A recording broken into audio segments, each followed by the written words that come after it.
कश्मीर पर पाकिस्तान का प्रोपेगेंडा फिर नाकाम हो गया। पाकिस्तान की फिर इंटरनेशनल बेइज्जती हुई है और इस बार उन इस्लामिक देशों के सामने जिन्हें पाकिस्तान के प्रधानमंत्री इमरान खान अपना हमदर्द समझते थे। लेकिन अफसोस है, इन देशों ने ही इमरान को आईना दिखा दिया।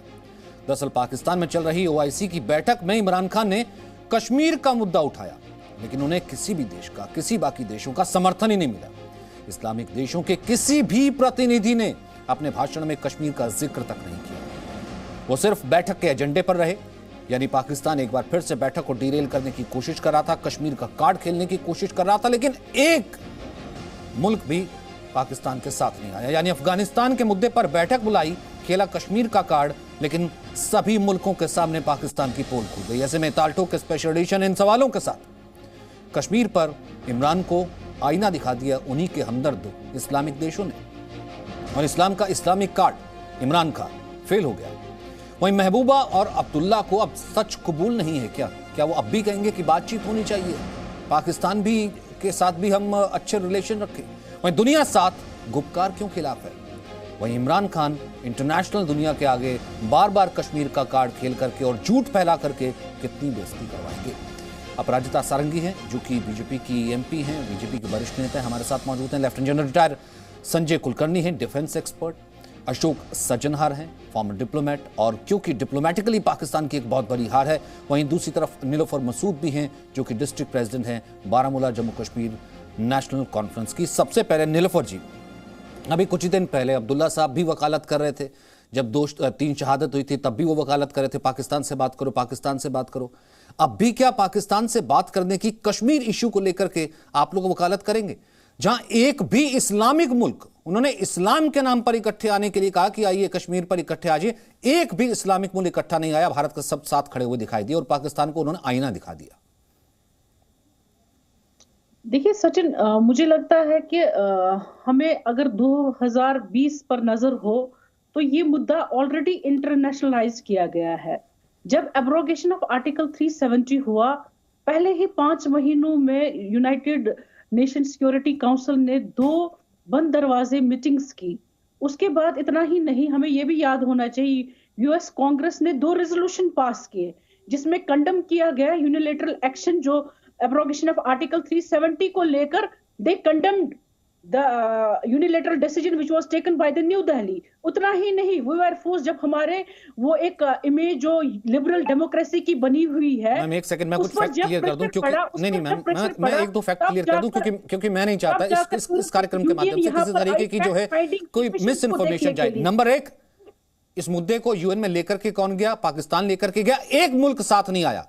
तब भी वहां पर कह रहा था टर्की के साथ मिलकर के कश्मीर नाम का जो है 370 हटने के बाद हम एक टेलीविजन शुरू करेंगे और इस्लामिक मुल्कों का दर्द दिखाएंगे। नहीं आया, कोई नहीं साथ आया। आप नहीं कह सकती हैं कि भाई इंटरनेशनलाइज पाकिस्तानी लेकर के गया था, लेकिन वहां पर किसी ने नहीं सुना।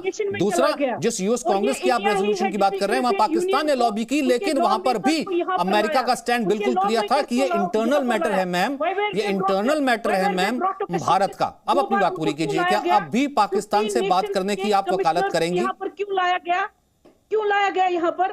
डोंट वी रिमेंबर कि यूरोपियन यूनियन यहाँ पर आई, किस लिए वो आई हुई थी? किस लिए? It was only because of the reason abrogation of article 370। उस वजह से जो हमारी एक पोजीशन बनी हुई है ग्लोबली लिबरल डेमोक्रेसी की, it has been affected by that move, because of the reason जो कंसेंट यहाँ के लोगों की होनी चाहिए थी। ठीक है, government of India if he wants to take something from any of the states, तो अपने लोगों को, उनको अपने इसमें दायरे में लाने से, उनसे पूछने में हर्ज क्या था? तो इस चीज से तो ये इंटरनेशनल ऑलरेडी हो गया है। आप अब भी कह रही हैं कि पाकिस्तान जो कश्मीर पर बोल रहा था सच बोल रहा था। ठीक है मैम, ओके ठीक है। आप अगर आपका ये स्टैंड है, अब भी एनसी का ये स्टैंड है कि पाकिस्तान कश्मीर पर जो भी बोल रहा था, 370 पर जो भी उसने अफगानियों के लिए मीटिंग बुलाई, कश्मीर का कार्ड खेला और वहां पर जो झूठ खेला वो सच बोल रहा था, तो एक भी मुल्क, आप इसका जवाब दे सकती हैं, एक भी मुल्क उसके साथ क्यों नहीं आया मैम? तो अच्छी बात है, इंडिया को खुश होना चाहिए, हमें भी खुश होना चाहिए उनके साथ नहीं आया। लेकिन what is the reason why we are calling diplomat of the other countries to visit our place? Why? क्यों हम मजबूर होते हैं? हमने तो खुद इसको इंटरनेशनलाइज किया।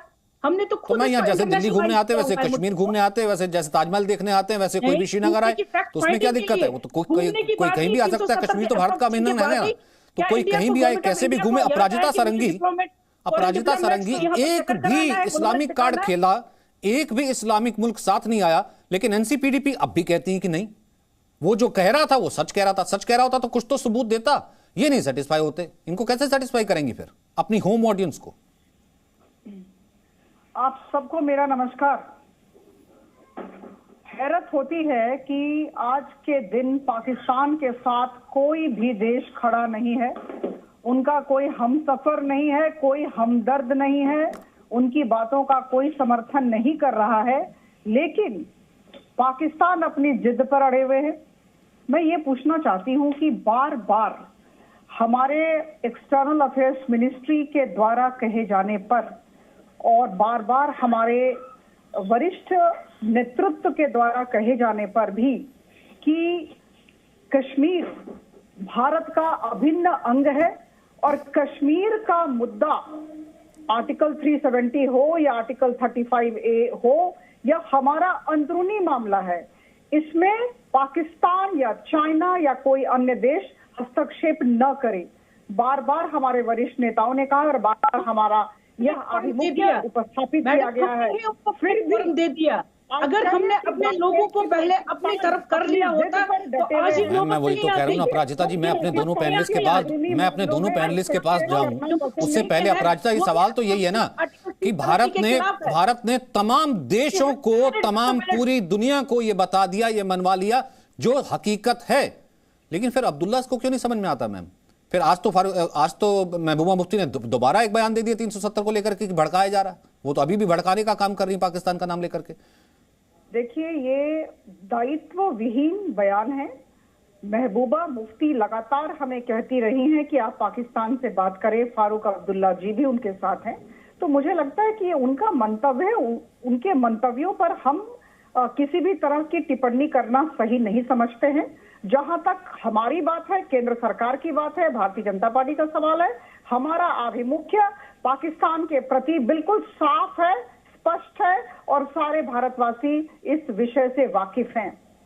हमारे अंदरूनी मामले में आप हस्तक्षेप न करें, हम आपके अंदरूनी मामलों में हस्तक्षेप नहीं करते हैं। हम जानते हैं और हम सबको यह बताते हैं, हर एक प्लेटफॉर्म से बोलते हैं और मुझे लगता है यह सर्वविदित है कि पाकिस्तान टेररिस्ट को, आतंकवादियों का प्रशिक्षण करता रहा है, उनका सशक्तिकरण करता रहा है और लगातार उन्हें आर्थिक सहायता देता रहा है। और पाकिस्तान की तरफ से आतंकवादी हमारे देश में भेजे जा रहे हैं। देखिए, दिसंबर 2020 को वो तो न्यूक्लियर वेपन्स तक की बात कर रहा था, तब नहीं समझ में आता। मुझे ये नहीं समझ में आता ये किस तरीके से कश्मीर की नुमाइंदगी करते हैं। वो कश्मीरियों को ही मारने की बात कश्मीर का ही कार्ड खेल करके करते हैं और हमारे यहाँ कश्मीर के नेताओं को ये समझ नहीं आता। संजय कुलकर्णी, ये दर्द किस चीज का है? एक तरफ ऑपरेशन ऑल आउट चल रहा है, दूसरी तरफ डिप्लोमेटिकली पाकिस्तान इतना अलग थला है कि वो दर्द बयां करता है कि हमारा तो कोई इस्लामिक मुल्क भी नहीं सुनता कश्मीर पर बात। तो ऐसे में कुछ होम ऑडियंस है, उनको ये समझ में नहीं आता, पूरी दुनिया को समझ में आता है। सचिन, बात ऐसी है कि अगर नहीं समझना है तो आप कितना भी कह दीजिएगा। आप सबसे पहले तो समझने की बड़ी बात है कि जब 26 अक्टूबर 1947 को इंस्ट्रूमेंट ऑफ एक्सेशन साइन किया, उसके बाद कोई शक नहीं रह गया है, किसी को भी शक नहीं रहना चाहिए। उसके बाद जो 370 की धारा की बात करें वो टेम्पररी था, परमानेंट नहीं था। और उसके लिए बार बार जिस प्रकार से भारत के अंदर भी जिस तरह से भड़काऊ बयान दिए जाते हैं, ऐसे लगता है कि सिर्फ वही पाकिस्तान के साथ खड़े हैं, पूरा विश्व जो है वो पाकिस्तान के बरखिलाफ है, जो बार बार पाकिस्तान को कह रहे हैं। इस बार भी क्या था, ओआईसी का मीटिंग क्या था, 40 साल के बाद खुद वो कह रहे हैं कि पहला भी एक्स्ट्राऑर्डिनरी मीटिंग हुआ और अब 40 साल के बाद पाकिस्तान में अफगानिस्तान के लिए, और उस प्लेटफॉर्म को फिर से इमरान खान भी और अपने उनके जो फॉरेन मिनिस्टर हैं वो भी इस्तेमाल करे, कुरैशी साहब बार बार कह रहे जैसे कि वो हमदर्द बन बैठे। और हमदर्द तो अफगानियों के लिए मीटिंग अफगानियों के लिए बुलाई थी। Let's be in the solidarity with the Afghan people. हम सबको जाना चाहिए, फॉरेन मिनिस्टर्स को। अफगानिस्तान खेल गए कश्मीर का कार्ड और फिर कहना पड़ा एक इंटरव्यू में कि हमारी तो कोई सुनता ही नहीं है। फिर इंटरव्यू में कहना पड़ा हमारी तो कोई सुनता ही नहीं है। ठीक है, नीलोफर कुछ कहना चाहती हूं, उसके बाद मैं अशोक सज्जनार आपके पास आऊंगा। एक सेकंड, नीलोफर कुछ कहना चाहती हूं, बोलिए नीलोफर। रंजन जी ने सचिन जी, अभी रंजन जी ने बात की इंस्ट्रूमेंट ऑफ एसेशन की। आप मुझे बताइए उसमें क्या लिखा है? To be very fair, my question is straight way to the Ranjan. क्या लिखा है उसमें? अगर जी madam, what is written there? वही है जो बाकी प्रिंसली स्टेट ने साइन किया, उसमें एक शब्द ए बी सी भी कोई अलग नहीं है, कॉमा में भी फरक नहीं है। वही instrument of go through the terms and conditions of the instrument of accession. Absolutely, ma'am. Ranjan ji, kindly go through the terms and conditions of the instrument of accession. Lakh जो हुआ है गवर्नमेंट ऑफ इंडिया के साथ, ये 3 चीजों पर हुआ है। Conditional, it is conditional communication, defence ma'am, conditional तो 370 थी, वरना वहां पर जो वरना वहां पे जो बलूची बैठे हैं, वहां पर जो बाकी लोग बैठे हैं, पीओके का क्या हाल हुआ है, आपको वहां पर भी देखना चाहिए। वो कश्मीरी किस तरीके से चिल्लाते हैं, वो कश्मीरी वहां पर बैठ करके कैसे आजादी की मांग कर रहे हैं, आपको वो भी देखना चाहिए। अगर यहां पर एक एक्स्ट्रा पार नहीं दी जाती, वो भी कंडीशनल थी, लेकिन उसके बावजूद भी जो है इतने वक्त तक वो साथ चलती रही। कब तक, मतलब वही तो कह रहा हूं कि कब तक इस चीज को लेकर ब्लैकमेलिंग होती रहेगी। लेकिन अशोक सज्जनार, मेरा पॉइंट इससे थोड़ा अलग है। ये डिप्लोमेटिकली पाकिस्तान के लिए या फिर इंडिया के लिए, विन तो मैं अलग तरीके से कहूंगा, डिप्लोमेटिकली पाकिस्तान के लिए कितनी बड़ी हार है सर, कि अफगानिस्तान के मुद्दे पर वो ओआईसी बुलाता है, कश्मीर का कार्ड खेलता है, न्यूक्लियर की बात भी करता है, और एक मुल्क साथ नहीं आता। देखिए, इसमें मैं 2 चीज कहूंगा सचिन। एक तो जो उसने ये मीटिंग बुलाई है वहां पर ओआईसी की, ये उसकी अपनी ग्रैंड स्टैंडिंग करने के लिए है। देखिए, OIC is a divided house, और क्योंकि उसके जो रेलेवेंस है, पाकिस्तान का रेलेवेंस ओआईसी में भी कम हो रहा है। आपको मालूम है जो पाकिस्तान ने कहा था सऊदी अरेबिया को, जो आप कश्मीर के मुद्दे पर एक मीटिंग बुलाइएगा, सऊदी अरेबिया ने एकदम उसको मना कर दिया। फिर महमूद शाह कुरैशी ने कहा था जो अगर आप नहीं बुलाते हैं तो हम अपने साथ और देशों को मिलकर बुलाएंगे। सऊदी अरेबिया ने कहा आपको हमने जो $3 बिलियन दिए हैं उसको आप वापस कर दीजिएगा। आपको सचिन ये भी याद होगा जो उन्होंने हमारी जो पूर्व विदेश मंत्री थी सुषमा स्वराज, उनको एज चीफ गेस्ट बुलाया था ओआईसी ने, यही महमूद शाह कुरैशी था। उसने कहा जो आप इसको नहीं बुलाइए, इनको नहीं बुलाइए, नहीं तो पाकिस्तान इसमें शिरकत नहीं करेगा। उन्होंने कहा ठीक है, आप नहीं शिरकत करना चाहते मत करिएगा। यूएई ने फिर बुलाया, एज चीफ गेस्ट इनको बुलाया। तो देखिए, बात यह है पाकिस्तान की रेलेवेंस ओआईसी में भी खत्म हो रही है, और उसको ग्रैंड स्टैंडिंग अपने को यह बताने के लिए जो मैं कितना महत्वपूर्ण हूं, उन्होंने ओआईसी की मीटिंग बुलाई है। दूसरी बात जो आपने दूसरा प्रश्न किया है सचिन, बहुत ही महत्वपूर्ण है, वो ये है जो वो कश्मीर में हर जगह उसको दुत्कारा जाता है, चाहे वो यूएन ह्यूमन राइट्स काउंसिल हो। आपको याद हो 2019 में यूएन सिक्योरिटी काउंसिल में इमरान खान वहां पर गए थे, 50 मिनट के लिए बोला, कोई देश उनके साथ नहीं आया। उनकी मजबूरी क्या है? देखिए, पूरी दुनिया उनको दुत्कारती रहे पर वो कश्मीर का राग अलापते रहेंगे। मैं आपको बताता हूं क्यों।